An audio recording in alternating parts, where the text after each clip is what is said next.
Welcome to Terror in Tandem, a podcast about finding entertainment in the macabre. Hosted by the knowledgeable and lovable Laura and Richard Mathiasen. Each episode, we discuss the horror genre, from books to film to TV and beyond. Sometimes, even from the beyond. You can find us online at terrorintandem.com and on Instagram at terrorintandem. Hola. Hola, welcome for the first time. The first time, because because we're recording this first take all over again. Hi, not everyone. Something we had to do again because I screwed up. Well, since we've already talked about what this episode is going to be in the recording that didn't record, whoops, we'll get right into it. No, Hi, I'm kidding. So this episode, we're going to be doing our International Delights episodes from time to time. Yes. Last time it was Japan. And today we're going to do International Delights Mexico. Mexico, our brothers and sisters from down south. Yeah. And, I'm going to be talking a little bit about some urban legends and haunted places and maybe some book recommendations. Sounds spooky. And my co-host will be talking about some films. Yes. And can I tell you something? Yeah. This has been an incredible week. Oh, I have watched I've watched a pile of movies this week because when you first suggested the Mexico episode, and it was your suggestion that we go to Mexico to our luxury villa. Casa. Yeah. Terror in Tandem. Well, it's really technically a castillo outside of Mexico City. Castillo Terror de Tandem. And record this episode. I was pretty cocky about it. I was like, oh, well, this will be easy. I've seen a million Mexican horror movies. Turns out I have, but what I really wanted for this episode were movies directed and made by Mexicans in Mexico featuring Mexican stories. What I've mostly seen, with a few exceptions, are American productions that take place in Mexico or Mexican directors telling stories that are outside of Mexico or Mexican directors working for American production companies. Anyway, the point is I had to do a ton of research this week and watch a lot of movies, and it was so awesome. Well, you had a lot of freedom to do that because while you were doing that, I was surviving a hurricane. Right. Hurricane Nicole. Well, listener, I'm in a great mood today because it's the reunion of beloved co-hosts after spending a week apart. Yeah. We were apart. Laura was touring luxury homes in, do we want to say where?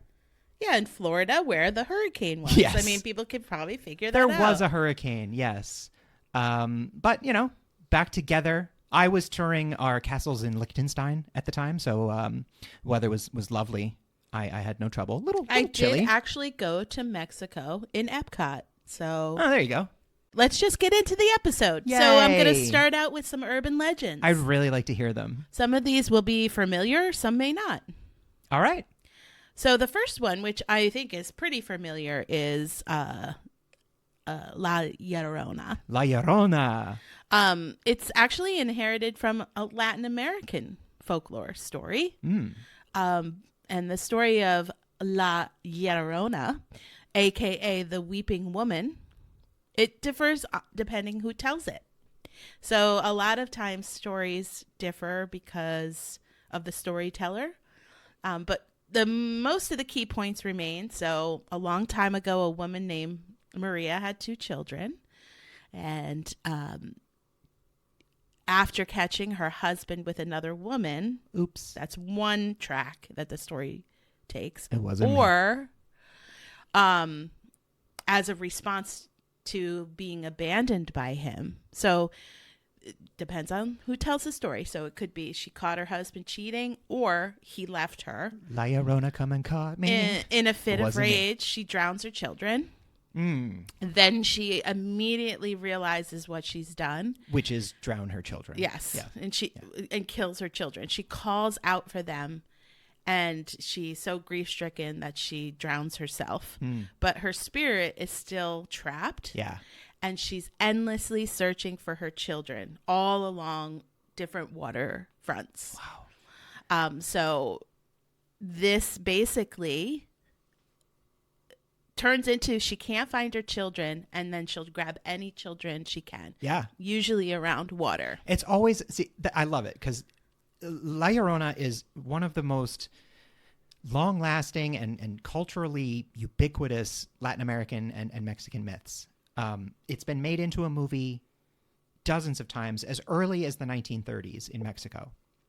It's been adapted over and over again. But the story of some sort of entity by a river or a lake that lures people in exists across the world because people go missing near fucking swamps and lakes and stuff. They trip or whatever. They fall in. Or an alligator. Yeah, something gets them. It's fascinating that it seems to be a universal human trait to invent some sort of vengeful spirit by the water to explain why all the villagers go missing by the water.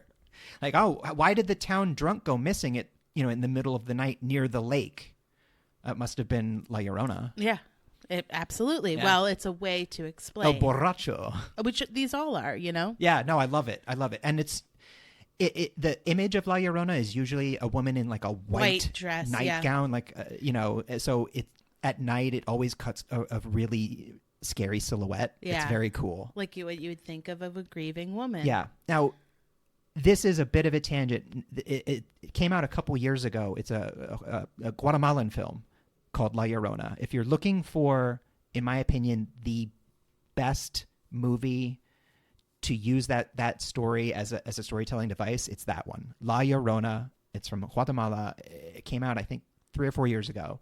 But it's like been adapted so many times. Not all the movies are very good. Well, I feel like in Bly Manor, Mike Flanagan definitely did homage to. Oh, I mean, like I said, Llorona. it's a pretty universal lady in white type tale. In Japan, there were, I think we talked about the stories of like female ghosts in the woods that would trap wandering samurai. Yeah, except for the Mike Flanagan version, she had to keep drowning herself. Yeah. Well, hell hath no fury.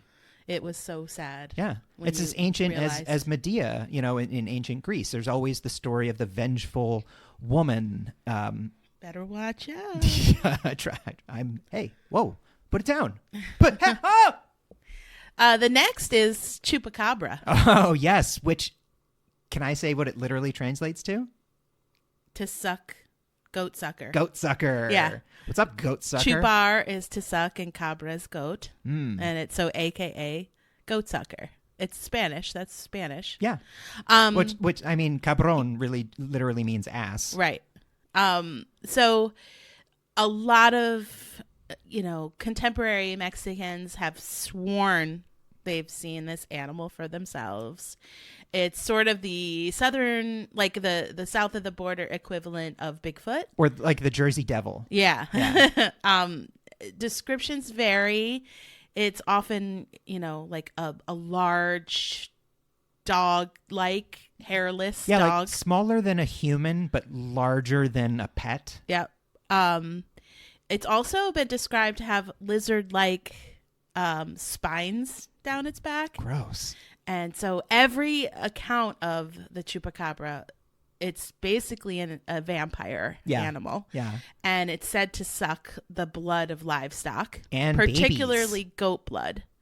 I think it takes babies too. Yeah, I mean. Why not? I mean, it's, it if you sucks like the blood of everybody anything around knows it. If you like goat meat, you probably also would enjoy baby. Yes. What blows my mind about the legend of Chupacabra is it's not ancient. No, it's fairly newer. It's a relatively new legend. A couple of these are actually the next one I'm going to talk about is a fairly new urban legend as well. Now, the myth of La Llorona is quite old. Yes. But La Chupacabra, I think, came about really in like the 90s. Yeah. Which is wild because when you think about it now, it just seems like a fairy tale from long ago, but it's more akin to like a creepypasta at this point. Right. Yeah. The next is La Malogra. Malogra. Ooh, what's that? So they often the Mexicans, especially newer contemporary Mexicans, think that the release of cottonwood seeds is evil. because the pollen aggravates their allergies. Huh. So in Mexican folklore, these seeds have become legendary creatures themselves. Really? And so La Malogra is said to be made of cottonwood fluff that gathers into a ball and rolls through the forest. It's said to smother any children it finds out in the night, which is a reason why kids are told to stay in bed and not go out at night wandering around. Or the histamine monster will get you. I mean, like, do you have to take some Benadryl if you go in the woods? The cotton rolls up. Yeah. No, that's scary as hell. And basically almost like a web. Yeah, or like the traps blob. them in it. Yeah, and they can't breathe. You know how I feel about being smothers them. swarmed Yeah, I know. or blobbed. I know. I don't want to be blobbed. Yeah, it don't smothers blob them. me. That's all. I've never heard that one. Yeah. Yikes. The next is El Coco. Oh, El Cucoy. Yeah. Yeah. From fans of The Outsider will know that one. Yeah, so it's equivalent to the boogeyman. It's said to kidnap children. Again, I think these are a lot of tales parents tell their kids just to, keep them inside. inside. Or like the parent or shitty parents would say when their kids went missing back in the day, like, oh, it was El Cucoy. Yeah. Not the fact that I'm a drunk. Well-behaved children are told they don't have to fear. Uh-oh. Because he only seeks children who misbehave and don't obey their parents. Of course. Several 17th century nursery rhymes describe El Coco as lurking shadow outside children's windows and instruct them to go to sleep before the boogeyman gets them. This is the form lazy parenting took in like the Middle Ages. Was, yeah. Nowadays it's like plopping your kid down in front of a screen. But back then it was just like, just stay in the yard or else El Cucoy will fucking turn you inside out. Well, he comes and he kidnaps you if you're awake past your bedtime, essentially. The worst of all possible offenses. Yep, and devours them. Insomnia. And devours them. Oh, that seems fitting for staying awake past bedtime. If anything, you're getting off easy. And then the last is the last one I'm gonna mention is thunderbirds or territorns. The thunderbird is a legendary creature in many indigenous cultures, not just Mexican. Mm-hmm. They're said to be supernatural beings who ruled the skies, and it became an urban legend when the story takes the form of like territorns are prehistoric birds that were the ancestors of vultures. So when you see vultures, the legend is that those are territorns. Their skeletons measure 20 feet and they are thought to have weighed 100 pounds. And the bird flew all like historically way back in the dinosaur era. And witnesses report to see the birds flying over New Mexico until the 1800s. Ooh. And some even say that they see the large birds today outside of La Cruces in the Dona Ana Mountains. Wow. A 20-foot, 100-pound bird monster. Yes. Yikes. Yes. No, thank you. No. Although I would watch a movie about that. So it's like modern day dinosaurs. Yeah. Oh, shit. So I'm really glad you mentioned folktales because one of the movies I'm going to recommend really, really plays into that nicely. Awesome. So what are we doing next? Well, let's take a quick break and then we'll come back and I'll talk about some haunted places in Mexico. You know, we do need to take a break, make some of that advertising money because some of our castles in Liechtenstein, Laura, they're not as pristine as I would like them to be. So let's pump some money back into that. Okay.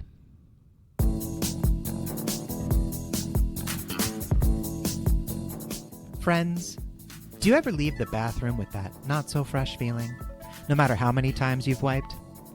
Do you wish cleaning out your beehole was just a little bit more exciting? Well, now you too can poop like the stars. Introducing Michael Bay's Bidets, the only toilet jet designed to clean your muddy starfish with a blast of slow-motion patriotic fervor. Simply finish your stinky business and activate the patented Optimus Primer, which will roll out and transform your back end from Armageddon to something with less duty on it. Every Bay bidet comes with a library of classic Michael Bay sound cues, such as car crashes on the 405, Nicolas Cage screaming in your face, or the flap of a tattered American flag, waving defiantly against the odds, while over 500 jets of water polish your sinful nooks and crannies. Michael Bay's bidets, guaranteed to leave you confused and kind of sad. May cause severe anal injury and cultural stagnation. This is a fake ad for a fake product on a horror-themed podcast. We do not condone nor endorse ruining your butthole with an overpowered bidet. And we're back. And rich. Oh, man. All right, so I'm going to jump right into some haunted places that I thought were really interesting to talk about. In Mexico? Yes, in Mexico. In Mexico City, there is a place called Posada del Sol. Okay. It was once a magnificent, beautiful structure. It was a project of Fernando Saldana Galavan. And he built this, what appears to be like a residential / hotel. He ended his life in the courtyard. Ooh. Because he was buried under a heap of insurmountable debt. Oh, okay. Because of this project. Yeah. So he killed himself in the middle of it. So the hotel now is abandoned. And it's... Did it ever open? No. Oof. I guess, I mean, you know, that probably lowers interest in staying there. Is like... Yeah. Basically, people go in and, you know, there's lots of graffiti. Yeah. Try to scare themselves. For sure. There's also a tale about the spirit of a dead young girl who is believed to be wandering in the underground chambers of this jinxed hotel. Really? The girl was found dead tragically in the hotel itself, though no one knows how or who she was. So often, a lot of people say that they leave candy at the altar of this hotel as a respect and showing love for the girl. Huh. And they don't want to be cursed by her. Yeah, I was just going to say also kind of smart to like keep her happy and placated. That's amazing. I mean, you asked if it was opened. Maybe it was opened for a very short time or like a modified time, but it was never had the, you know, it never reflected the beauty that the structure was intended to. At our unfinished hotel where the owner blew his brains out. Right. Why not? Oh, damn. That is, I love where the old ways rub up against modern society. Like, you know, this is Mexico City, but people are leaving candy at a ghost altar. Yes. You know, it's amazing. Right. Because honestly, why not? Hedge your bets. Just play it safe.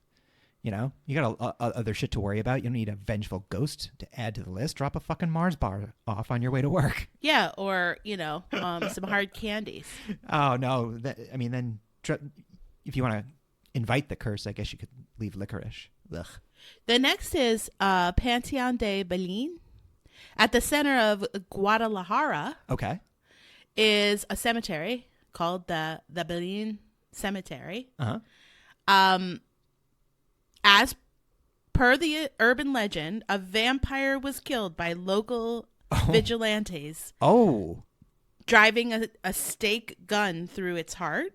What? The vampire was buried in the cemetery, but a few months later, the burial slabs began to crack, and the stake was reportedly had taken the form of a big tree. It's believed that if this vampire tree perishes, then the city would once again be terrorized by this monster. Like the white tree of Gondor. Yeah, so it has to be the tree. They've gated the tree. Okay. They protect it with a metal gate. Uh-huh. And people can visit and see it and, you know. So let's just break this down. way back when a bunch of villagers murdered a guy with a stake gun. Yes. Then a tree grew there. Yes. And now they won't let anything bad happen to the tree because it'll fuck the town. Because they think that vampire will come back. Wow. It's one way to start and a tradition. everybody goes and visits it. Hey, remember that time we made a spear gun and speared that guy? Yeah. And a tree grew out of him? Yeah. Let's talk about that. Wow. A tree grows in Berlin. I only have a couple more. Oh, let's hear them. House of Laments in Guanajuato. House of Laments? Guanajuato. That does not sound fun. Guanajuato? Okay. Am I pronouncing that correctly? I don't know. It was the house of Tadeo Mija, a serial killer who committed lots of murders. Ooh. In order to contact his dead wife through paranormal activity. Wait. So he was killing people to like gain what, like soul energy or something? Yeah. Oh, damn. In the 1800s, It's like a Mejia's video wife game. was murdered during a home invasion. Mejia consulted a witch who advised him to perform human sacrifices to bruja. talk to his wife. So after murdering an unknown number of people, Mejia died while performing a pretty horrific surgery on himself. Wait. And they found dozens and dozens of skeletons in his basement. Did he not get like a second? Okay, so this guy loses his wife. He goes to the first bruja he sees, and the witch goes, "Oh yeah, human sacrifices. You need like a lot of them." You mean a second opinion? No, he didn't. I'm saying like you just go with that first one. Like, oh yeah, okay, that's reasonable.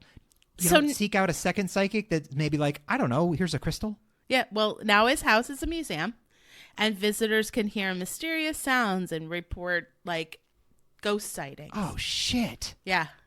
So this bruja turned this grieving man into a serial Does murderer. anyone know her name? Because she sounds like the real monster. I don't. Oh wow. It was in the 1800s. So there's some anonymous witch from the 1800s that is indirectly responsible for this serial killer's rampage. That is so creepy. Yeah. Oh man, I wonder if anyone's ever found out who that is. Listener, we're on the case. We're getting to the bottom of this. Do you have any more? Yeah, just one more Okay. called The Island of Dolls. Oh my God, no! Yeah, you should see pictures of this. So this isolated island near the canals of Xochimilco, Mexico City. Yeah. Hey, listen. Again, our usual disclaimer: we're always doing our Doing best, my best. and we don't mean to offend. So it has numerous dolls hung from trees. What? And what the legend behind this is that Santana Barrera, a resident of the island, found a corpse of a little girl washed up on the beach. Oh. He then hung a doll from a tree to serve as a memorial. Then he started hearing whispers that he thought was the girl's voice. And to appease her, he started putting more dolls in the trees. He met the same fate as the girl. He drowned in the same place where the girl had drowned. Wow. And that was in 2001. And now visitors and tourists claim to see the eyes of the dolls moving and sometimes the dolls talking. Hey, Mexico, are you okay?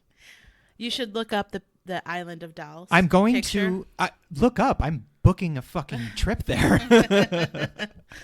That is amazing. The island, and what a story too. I love Or it's it. sometimes called the Island of Dead Dolls. Sure, as opposed to the island of living dolls. Yeah. Which sounds even scarier, honestly. I'm looking at pictures. It's not what you thought. Nope. I mean, it's worse. It's way worse than what I thought. I already thought it would be bad. Yep. Wow. Yeah. We're going there. I mean, we're just gonna have to. They're not like cute dolls, you guys. No, and they've been weathered. Yes. Holy shit! I know.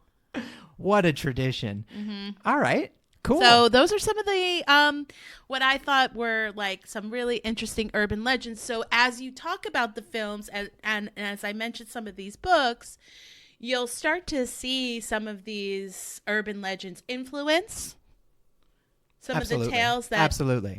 These films and books tell. So why don't you jump into your first film well, that you wanted to talk about? I want to talk a little bit. I mentioned at the top of the episode how it's been an incredible week.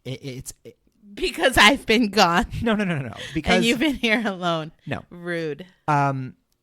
It's purely because I discovered this huge gap in my knowledge of Mexican film.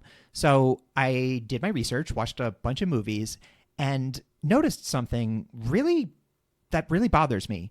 Why haven't I already seen these movies? Why aren't they all over the streaming services? Why can I easily find the films of Mario Bava or Lucio Fulci or Dario Argento, but I can't find the movies of Carlos Enrique Taboada? I mean, I can. It just was not easy to do. So I don't know. It's just strange to me that our nearest neighbor, we're not sharing culture at the level we should be. Yeah. So right. That being said, not easily accessible, No. And we have Shudder and like a lot of the streamers. Should have been much easier to find earlier representations of Mexican film, and I was able to find things on Tubi. Honestly, there are just some wonderful regular people posting full movies on Facebook with subtitles. Yes. So I was able to watch some of older movies from the 60s that way, but it should not be this difficult. And I want to talk especially about briefly mention Fernando Mendez, who was the director who really kind of kickstarted the horror craze in Mexico. But Mexican horror has been around since roughly about the 1930s. Now, in 1931, Todd Browning famously directed Universal Pictures' Dracula with Bela Lugosi, and that kicked off, the Universal Monsters craze and the interest in horror. But what a lot of people don't know is at the exact same time Todd Browning was filming that movie, another director, George Melford, was using the same set to film a Spanish-language version of Dracula at night. Huh, that's so cool. Now, it's called Dracula.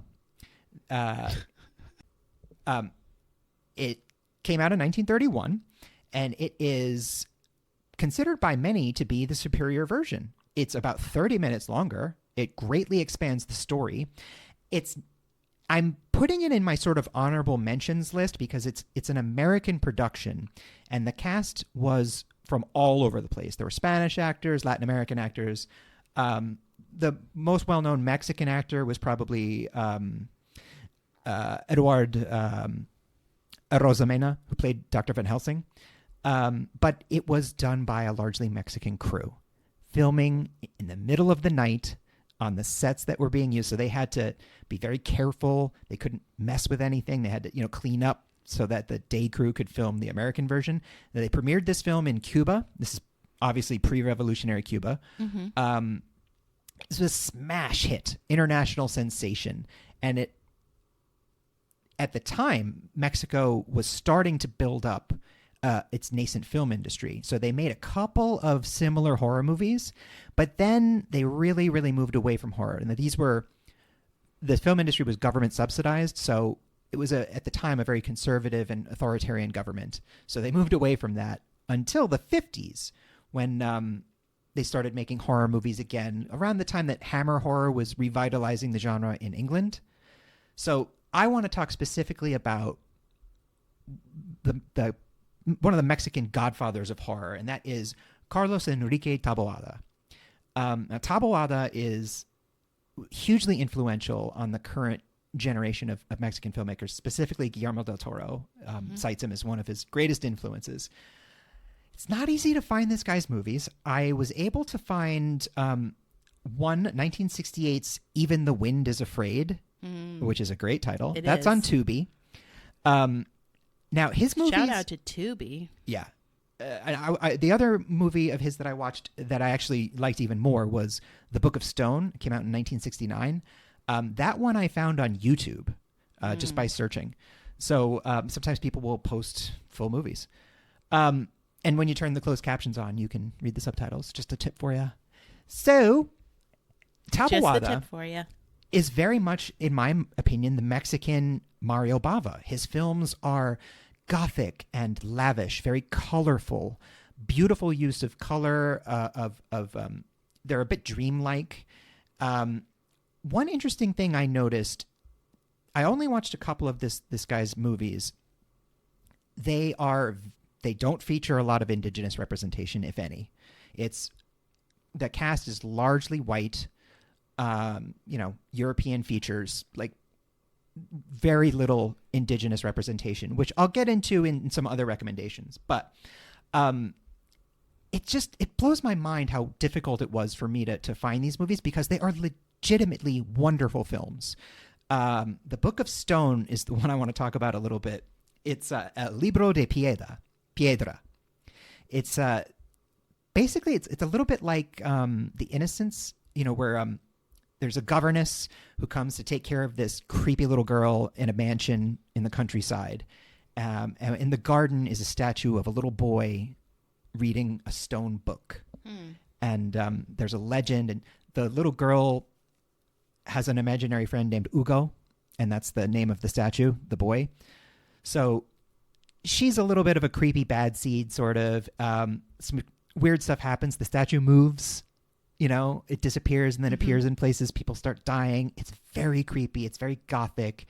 And what I noticed about Taboada's films is they're not necessarily Mexican stories. I mean, even The Wind is Afraid is sort of a play on La Llorona, but La Llorona itself it's a pretty universal tale. So these were movies that were horror movies, but they were very universal in their themes. There was nothing about them that I would say was distinctly Mexican thematically. That was at first. However, I did a little bit more research into the time period. Now, this is 1968, 1969. I learned about the youth movement of 1968, which was a largely student-led social movement analogous to the civil rights movement and the student movements happening at the same time in the United States. So Taboada's movies, they largely feature a lot of female characters with agency. These women, they drive the plot of the movie. They're the protagonists. They're the antagonists. They're not just there as body count fodder or eye candy, the way that they might have been in a giallo film. These women, the stories are about them, and they are the ones that drive the plot of the movie. The men in these movies, even there's only really one male character or two male characters in even The Wind is Afraid. They don't do much. They're just sort of there. And the women themselves, there is a certain amount in even The Wind is Afraid, there's a slight amount of sexualization, but it's very tame. It almost felt to me as if Taboada was hinting at it and then deliberately not going there, because it's exploitative. It's easy to. They are beautiful to watch. They're lavish. They're not like super scary, but they're really creepy, right? And sort of mysterious. Like, yes. This is not anything that we are familiar with. Well, these are very gothic stories, right? And very classic ghost story types, right? We didn't grow up with these stories. I'm so very they're excited new to us. to have discovered Taboada. There are a couple more of his movies that I haven't seen. Poison for the Fairies, I think, was his last film in the 80s. I really want to see that one. But again, they're kind of hard to find. And here's hoping, Netflix and Tubi and Shudder have been doing a really good job of producing and bringing over international content. And here's hoping we can get more of a back catalog of that. Yeah. Criterion, what are you up to? Get on this. Yeah. I know you had read, you had a book to recommend. I have 3 books to recommend. Let's hear one. Okay. So the first book that I'm going to recommend is called Aura. And it's by Carlos Fuentes. Aura, like the thing that psychics see? A-U-R-A? It's a character's name. Oh, okay. Her name is Aura. That's cool.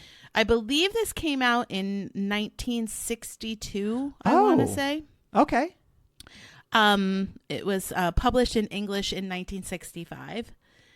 And It's a pretty quick turnaround. yeah, it's a pretty short novel written by Carlos Fuentes, as I mentioned, and has a lot of dreamlike themes. It made me feel a little bit like Dario Argento, like a Dario Argento film. Okay. So the main character, his name is Felipe. He's a young historian. He's looking at, seeking a job, and he sees something that catches his eye. Basically, he's being asked to finish the memoirs of a deceased general.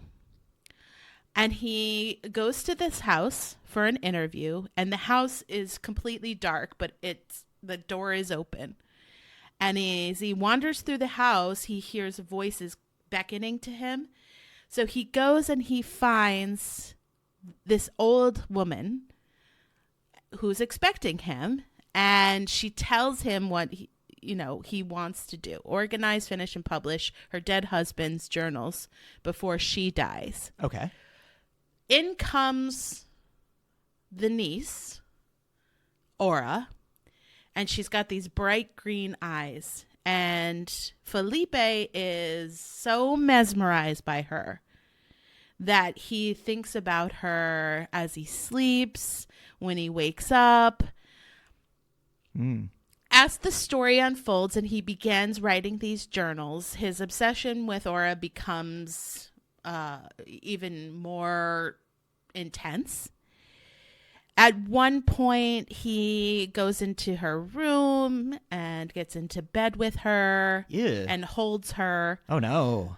Well, then he finds out something very strange. Whenever the old woman is speaking, Aura's lips move. And as he becomes part of this home and this family, he finds himself being transformed into the general, and Aura transforms into the widow. And so he becomes part of this tale, and it's sort of like a, like We Have Always Lived in the Castle type shit. Yeah. That's awesome. He becomes the general, and the point is that she invited this man in to become the general, Aura to become her, so that their, tale and love story can live on. Yeah. It was never really about publishing the book. Yeah. No, old people stealing the vitality from the young people. Yeah. Good thing that never happens in real life. That sounds creepy as shit. Yeah. Oh my God. Aura. So my next movie is it's a far cry from the films of Carlos Enrique Taboada. It's a more recent film from 2017.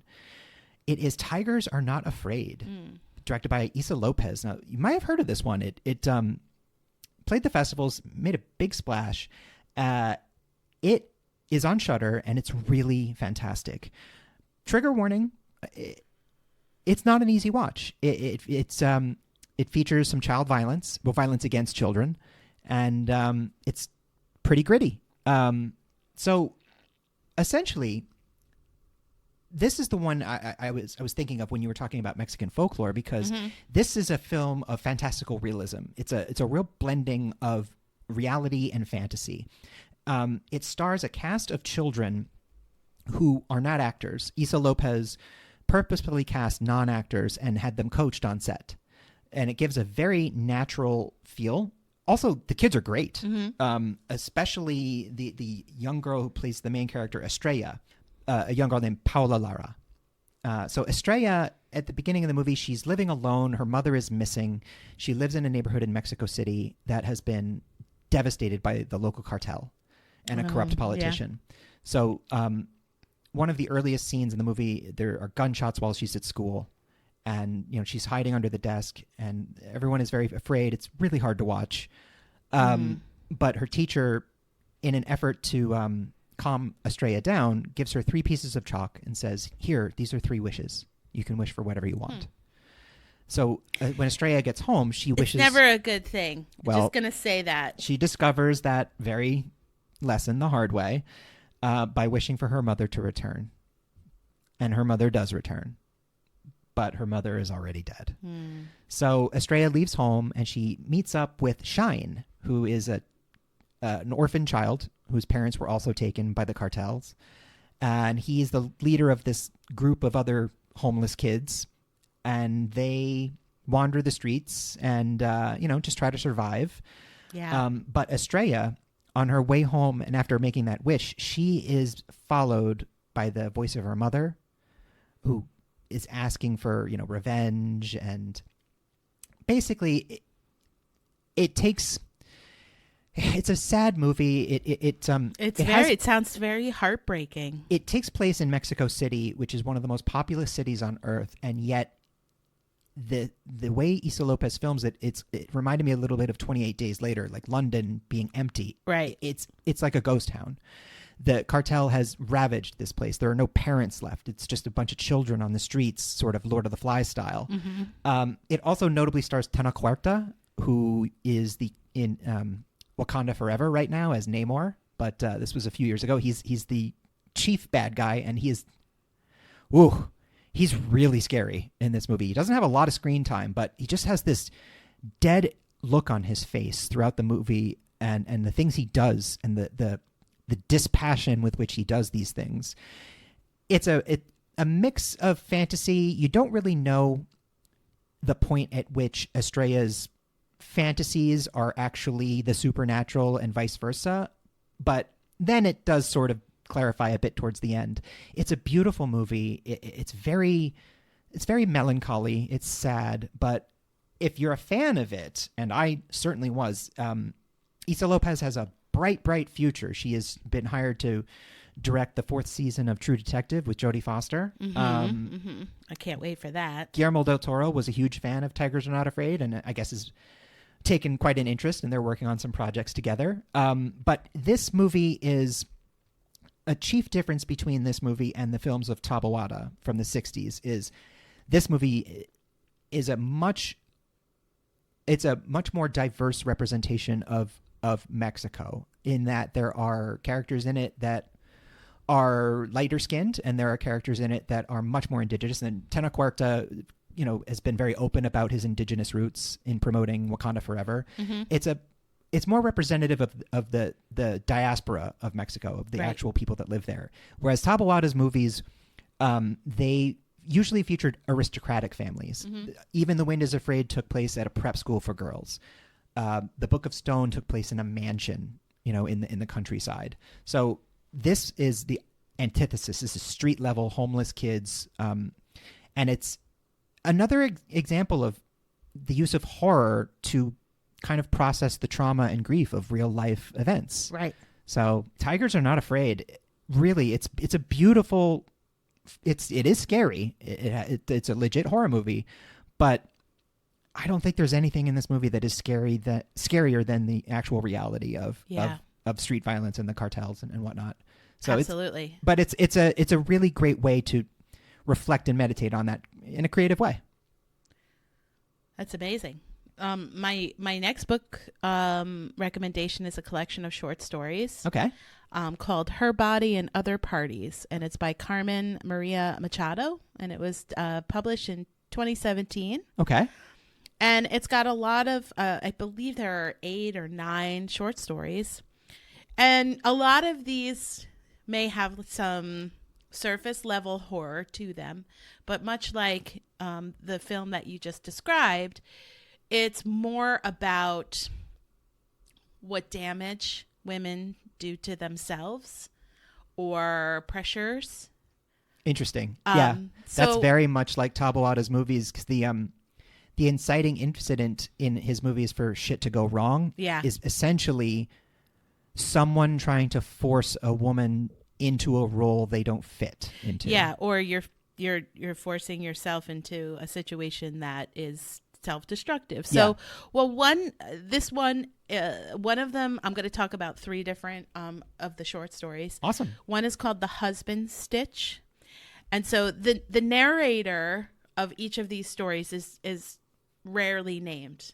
They're just the narrator Okay. of the story. They are the character, the main character, but they are not given a name. Interesting. So that sort of allows the reader to kind of step into that. Mm-hmm. Yeah, yeah. So the narrator marries the love of her life, teenage or like love. Mi corazón. And then they live happily, but only under one condition, that he cannot untie this green ribbon that she has tied around his neck. Around his neck? Yes. Interesting. No, her neck. Sorry. Oh, around her neck. Yes, she has tied a green ribbon around her neck, and she marries him, but he is never allowed to untie this ribbon. This is an old urban legend. So they, with the ribbon on. Yep, they have a son. Yeah. Once he moves out, the husband starts to pressure her. Please take off the ribbon. Please take off the ribbon. I imagine at this point it's starting to smell. Yeah, well, as soon as she removes the ribbon. Does her head fall off? Yes. Oh, gross. Yeah. Bleh. Oh, dude, you had sex with that.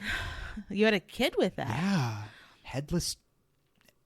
And that's called Maria. the husband stitch. Oh, man, that is really creepy. Yeah. I love that.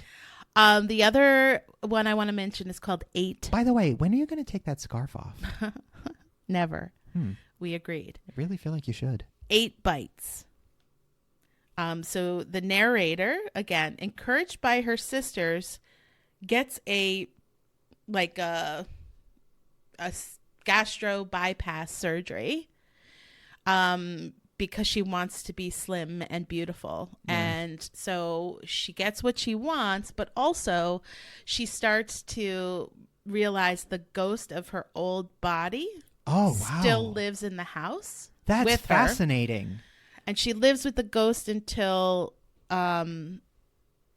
she dies. Like tangible body dysmorphia. And she realizes how cruel she's been to her former body, how cruel she's been to herself. I am really into this. I've got to read this book. I know. Amazing. It's amazing. And so really, like, that is what the damage we do to ourselves, and how hateful we are to our own bodies, regardless of how strong or big or small they are. Sure. How cruel you can be, and the ghost of that never goes away. I mean, that's an old therapy trick. Not that. Killing yourself because your ghost tells you to? The practice of, would you say to any other person the things you say to yourself? And the answer is no, I'd never be that cruel to someone else. Well, then why are you doing it to yourself? Yeah. Because it could turn into a scary ghost. Yeah. Wow, that's really neat. And then the last short story, and there are many other good ones, but this last one I just wanted to mention, it's called Difficult at Parties. So after a trauma, the female narrator of this story is very, very insecure. So she has a sexually traumatic event. She is very afraid, insecure. She has Paul in her life. This man named Paul seems to be her partner and tries to help her, but she doesn't let him help. She feels uncomfortable at a party that Paul tries to get her to socialize and recover her mental health. So later she orders pornography to overcome her distress. She tries to shock herself out of it. But instead she starts hearing the internal monologue of the actors in the porn films. Oh. And that's a mood killer. Well, her recovery starts to improve once she starts to record herself and her partner with a camera that she took from that party. This is complicated. Yeah, it's a very complicated story, but it's dark and it's strange. This entire collection of short stories is strange. I mean, I picked ones that I could easily summarize without going, yes.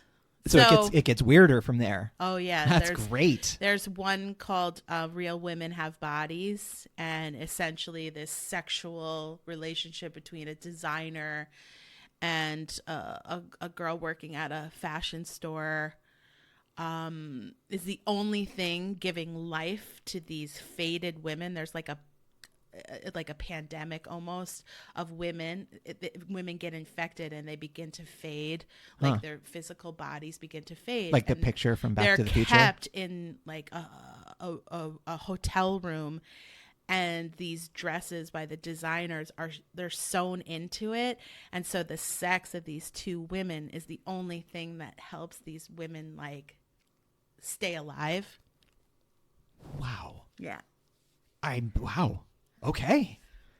That's fucking rad. Yeah. So check it out if you want to just like pick up a couple of short stories written by Carmen Maria Machado, Her Body and Other Parties. Oh, she sounds like a real force to be reckoned with. Yeah. I can't wait to check this out. Yeah. So I started in the 60s. I went to 2017, and I'm going to land smack in the middle, 1993, with my final recommendation. And that is Guillermo del Toro's debut film, Cronos. Oh, no. Cronos is great. Cronos was the first movie Del Toro that I actually know. Excuse me. The first movie I saw of Del Toro was Mimic, because after Cronos, he came to America and got the Weinstein treatment with Mimic, which is not great. But anyway, talking about Cronos. So the reason I chose this out of Del Toro's body of work is it fits my criteria that I mentioned earlier. It takes place in Mexico. It's a Mexican director. It's a Mexican cast. It's a Mexican story. It's also a great movie. So it's a scrappy, low-budget film, but it's a truly unique take on the vampire myth. Long story short, there's a MacGuffin from, the 16th century. An eccentric billionaire finds it. It's called Cronos. It's an artifact. It attaches itself to you, makes you into a sort of vampire. Mm-hmm. One of my favorite things about this movie is Ron Perlman is in it. Now, in the 90s, Ron Perlman started a number of foreign productions that were really, really great. One of my favorite movies of all time is the French film by Jean-Pierre Jeunet, City of Lost Children. Yep. Where Ron Perlman plays a character named One. You love Ron Perlman. I do love Ron Perlman. He speaks French in that movie, but never really more than like one word at a time. Mm-hmm. And the character he plays is like a simple strongman. So in Cronos, he speaks Spanish, but his Spanish was so bad that Del Toro changed the character he was playing from a Mexican to an American expatriate that hated living in Mexico. And that explained why his Spanish was so atrocious, because he couldn't be bothered to like make an effort. So Ron Perlman just leaned into that and played it beautifully. I love Ron Perlman, and I love the fact that he really gave it his all, and they had to come up with a creative solution for his terrible, terrible Spanish. Oh, wow. But listen, Cronos is a lot of fun. It's a legit, gory, scary movie. Yeah. You really get you get the sense of this young, hungry director who is about to go places. I mean, this is the guy who gave us the aforementioned Devil's Backbone and Pan's Labyrinth, and he's made Pacific Rim, and he's the new Pinocchio stop motion that is coming out or just came out. I'm really looking forward to. Yes. So Cronos, yeah, give it a look. It's awesome. Really, really worth it. So my last one is a fairly new novel. It's called The Hacienda. It came out in 2022 by Isabel Canas. Cool. And it's sort of like described as Mexican Gothic meets Rebecca. Oh, wow. Yeah. Very cool. By Daphne du Maurier. Yeah. So basically the story is during the overthrow of the Mexican government, Beatrice's father was executed and her home was destroyed. A man proposes, and she ends up being with him despite the rumors of what happened to his first wife. She wants the security of his money and keeping her home, rather than the rumors of his wife being trapped and murdered. Yikes. Essentially. That's a risky proposition. But she realizes that the home that she lives in is not the sanctuary she had hoped it would be. Is it because she married a murderer and invited him into it? Well, she feels like invisible eyes following her. Oh, wow. The husband's family treats her very, very badly. She won't go, certain family members won't go to the house at night. There's certain smells, there's weird symbols, and she just knows that there's something wrong with the house. Yeah. And no one believes her. Yeah. So then she meets a priest, and the priest tries to help by enlisting a bruja. Interesting. Ed tries to figure out how to help save Beatrice from this horrible house that she's now trapped in. Yeah. With this guy who maybe sort of might have killed his first wife.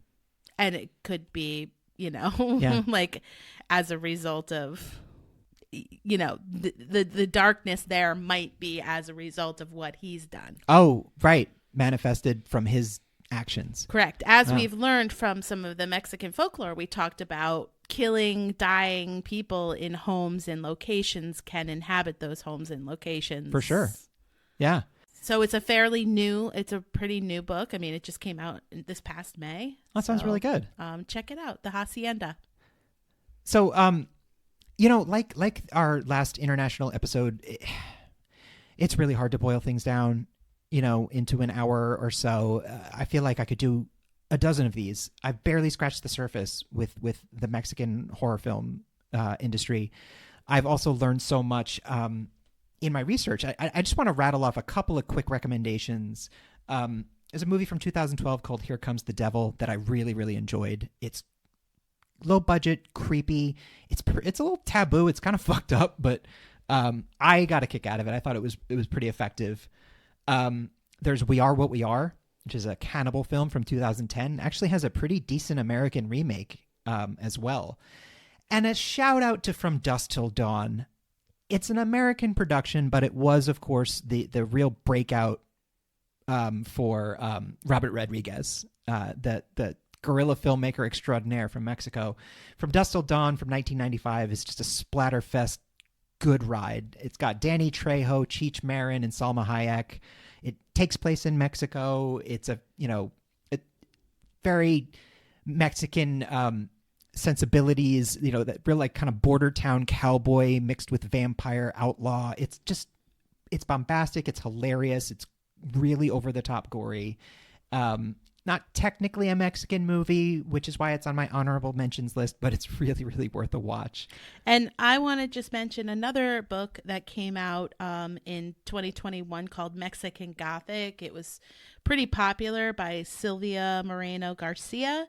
It's a Mexican horror, fiction, historical fiction, Gothic mystery. I unfortunately have not read it yet. It is on my list. Nice. But it is supposed to be like really well done, and it's been well received and pretty popular. So I'm sure that if you are at all into books, you would have seen this. Well, that's what was so awesome about this past week and researching this episode is I have added to my list of things to watch. I've discovered new directors. I've discovered things that, well, they've been there all along, but they're new to me now. And it really reminded me of, I don't know, my earlier years, my first discoveries of horror, the first time I saw The Omen, the first time I saw The Exorcist, and then realized that there were other movies and other,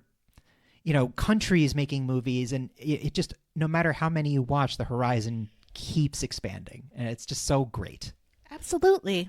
I hope that we opened your eyes to some things you might not have known, or got you interested in some international delights of Mexico. Absolutely. Obviously, what my co-host said is that we barely scratched the surface, but hopefully we gave you some new areas to explore. Yeah, whet your appetite a bit, get you excited about it, and yeah, go off and explore. As always. And join us next time for our next episode. Bye, everyone.